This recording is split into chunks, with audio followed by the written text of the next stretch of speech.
सो hello hello hello hello मेरे प्यारे aspirants, मैं आपका दोस्त आपका होस्ट नितिन कुमार AK एन के स्वागत करता है आपका एक और इंटरेस्टिंग एक और मज़ेदार अफेयर से भरी हुई करंट वीडियो के अंदर।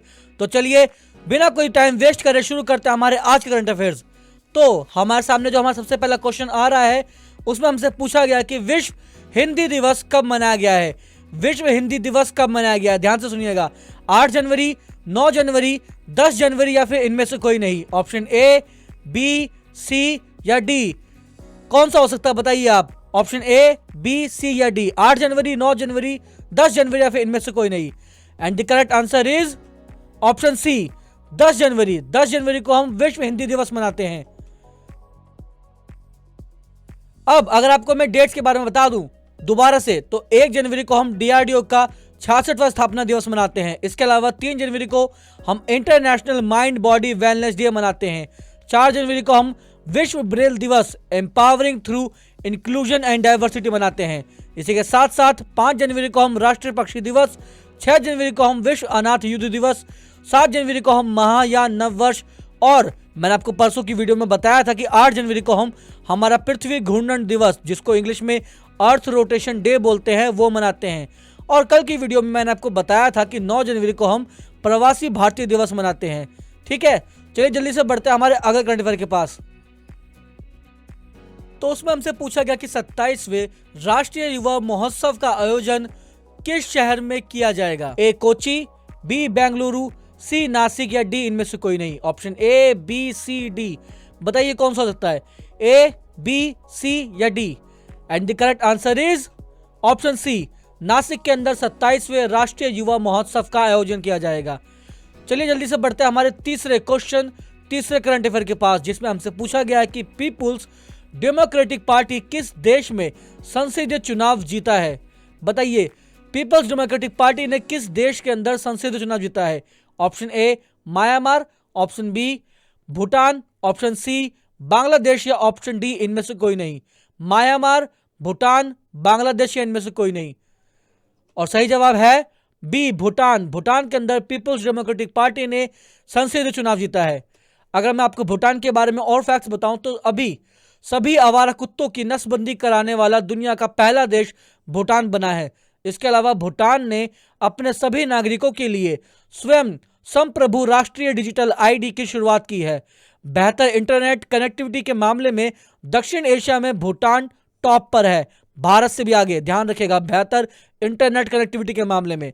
इसी के साथ साथ भूटान के छात्रों ने इलेक्ट्रॉनिक जोंगखा ब्रेल बनाया है। यह बहुत ही इंपॉर्टेंट करंट अफेयर है, ध्यान रखिएगा। ठीक है, चलिए बढ़ते हैं हमारे अगले करंट अफेयर के पास। तो किस राज्य के रेड आंट चटनी को GI टैग मिला है। बताइए कौन सा राज्य है जिसकी रेड आंट चटनी को GI टैग मिला है। रेड आंट चटनी में आपको बता दूं कि जो लाल चींटियां होती हैं उनको पीस के चटनी बनाई जाती है।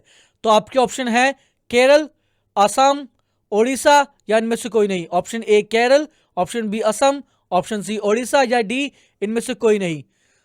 और सही जवाब है सी, ओडिशा। ओडिशा की रेड आंट चटनी को GI टैग मिला है। ओडिशा के डोंगरिया कोंथ शॉल को GI टैग मिला है। अरुणाचल प्रदेश के आदि कैकिर यानी कि अदरक हस्त निर्मित कालीन, तिब्बती निवासियों द्वारा बनाया गया हस्त निर्मित कालीन और वांचो शिल्प को भी GI टैग मिला है। इसके अलावा पश्चिम बंगाल के सुंदरबन शहर, जलपाईगुड़ी जिले के काला नुनिया चावल और कादियाल साड़ियों को GI टैग मिला है। और ओडिशा के केंद्रपाड़ा रसबली को GI टैग मिला है। इसी के साथ साथ अरुणाचल प्रदेश के याक चुरपी, खामती चावल और तांगसा टेक्सटाइल को भी GI टैग मिला है। तो ये कुछ चीजें हैं जिनको इस साल GI टैग मिला है। ठीक है, तो चलिए जल्दी से बढ़ते हैं हमारे अगले करंट अफेयर के पास, जिसमें हमसे पूछा गया है कि राशिद खान जी का भी हाल ही में निधन हुआ है, वह कौन थे। राशिद खान जी जिनका भी हाल ही में निधन हुआ है वह कौन थे।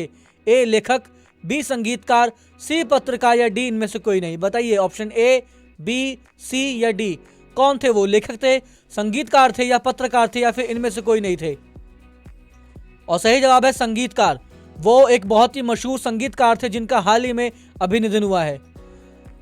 अगला करंट अफेयर हमारे पास आ रहा है जिसमें हमसे पूछा गया है कि IIT मद्रास का एक नया कैंपस किस देश में खुलेगा।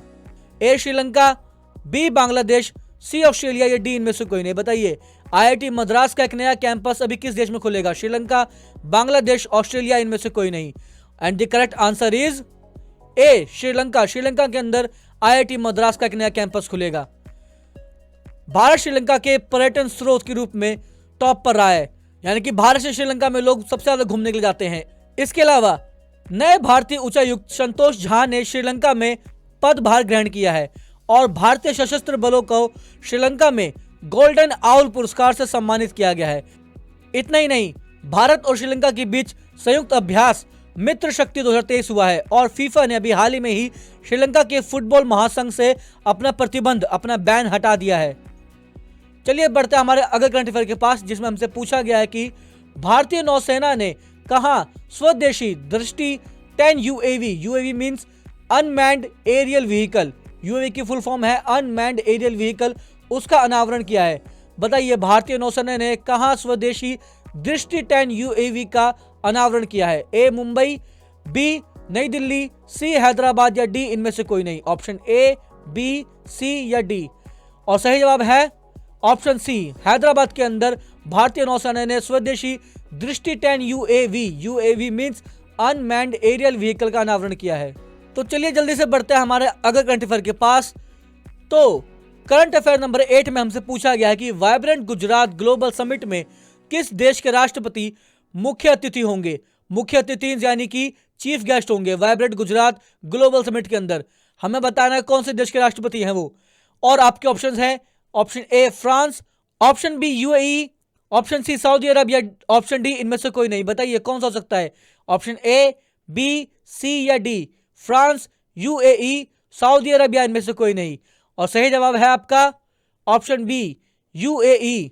वहां के राष्ट्रपति को चीफ गेस्ट के रूप में वाइब्रेंट गुजरात ग्लोबल समिट के लिए बुलाया गया है। अगर मैं बात करूं भारत और यूएई की, तो भारत सरकार यूएई में भारत पार्क बनाने की योजना बना रही है। इसके अलावा भारत और यूएई के बीच डेजर्ट साइक्लोन 2024 सैन्य अभ्यास राजस्थान के थार में आयोजित किया गया है।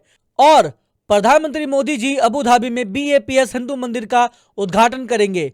इसके अलावा दुनिया के सबसे बड़े सिंगल साइट सौर ऊर्जा संयंत्र का उद्घाटन यूएई में किया गया है। इतना ही नहीं, सीबीएसई यूएई में नया प्रशासनिक कार्यालय खोलेगा। ब्यूटी वर्ल्ड मिडिल ईस्ट 2023 की मेजबानी दुबई करेगा।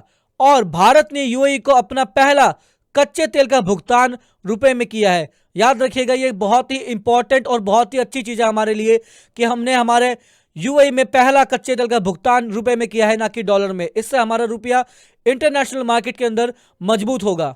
ठीक है, तो चलिए जल्दी से बढ़ते हैं हमारे अगले करंट अफेयर के पास, जिसमें हमसे पूछा गया है कि भारत अंतर्राष्ट्रीय विज्ञान महोत्सव 2023 कहां हुआ है? बताइए भारत अंतर्राष्ट्रीय विज्ञान महोत्सव 2023 कहां हुआ है? Option A Mumbai, option B Bengaluru, option C Faridabad या ऑप्शन डी इनमें से कोई नहीं। बताइए कौन सा आंसर हो सकता है इसका? ए, बी, सी या डी। और सही जवाब है ऑप्शन सी, फरीदाबाद के अंदर भारत अंतर्राष्ट्रीय विज्ञान महोत्सव 2023 हुआ है।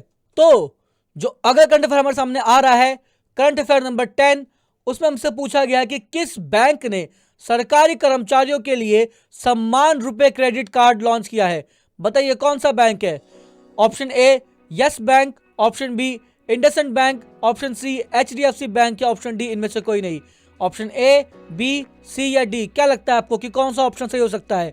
किस बैंक ने सरकारी कर्मचारियों के लिए सम्मान रुपए क्रेडिट कार्ड लॉन्च किया है? Option A Yes bank, option B IndusInd bank, option C HDFC bank या ऑप्शन डी इनमें से कोई नहीं। और सही जवाब है आपका ऑप्शन बी, इंडसइंड बैंक ने सम्मान रुपए क्रेडिट कार्ड लॉन्च किया है। इसी के साथ हमारी आज की वीडियो का आखिरी करंट अफेयर नंबर 11 हमसे पूछा गया है कि किस देश के वर्ल्ड कप विजेता फुटबॉल खिलाड़ी मारियो जगालो का निधन हुआ है? जैसा कि आप फोटो में देख सकते हैं, ये है मारियो जगालो। हमको बताना है कि ये महान वर्ल्ड कप विजेता फुटबॉलर, इनका निधन जो हुआ है अभी हाल ही में, ये किस देश के लिए खेलते थे? Option A Brazil, option B France, option C Germany या फिर ऑप्शन डी इनमें से कोई नहीं। बताइए ये किस देश के लिए फुटबॉल खेलते थे? Option A Brazil, option B France, option C Germany या ऑप्शन डी इनमें से कोई नहीं। और सही जवाब है आपका ऑप्शन ए ब्राजील। ब्राजील के महान फुटबॉलर, वर्ल्ड कप विजेता फुटबॉल खिलाड़ी मारियो जागालो का भी हाल ही में निधन हुआ है। आप देख सकते हैं इनके हाथ में वर्ल्ड कप ट्रॉफी भी है। अगर मैं आपको भारत और ब्राजील के बारे में कुछ फैक्ट्स बताऊं तो भारत ने ब्राजील को B20 की अध्यक्षता सौंपी है। इसके अलावा वीजा द्वारा Brazil K fintech platform Pismo को $1 अरब में खरीदने की घोषणा की गई है। इतना ही नहीं, ब्राजील अंतर्राष्ट्रीय सौर गठबंधन का पूर्ण सदस्य बन गया है और ब्राजील के landscape garden city of world marks को यूनेस्को की विश्व धरोहर स्थल का दर्जा प्राप्त हुआ है। तो इसी के साथ हमारे आज की वीडियो, हमारे आज के करंट अफेयर खत्म होते हैं। अगर आपको वीडियो अच्छी लगी हो तो उसको लाइक करें, शेयर करें, चैनल को सब्सक्राइब करें और मैं मिलता हूं आपसे एक और अफेयर से भरी हुई कल की करंट वीडियो में। तब तक के लिए टेक केयर, बाय बाय।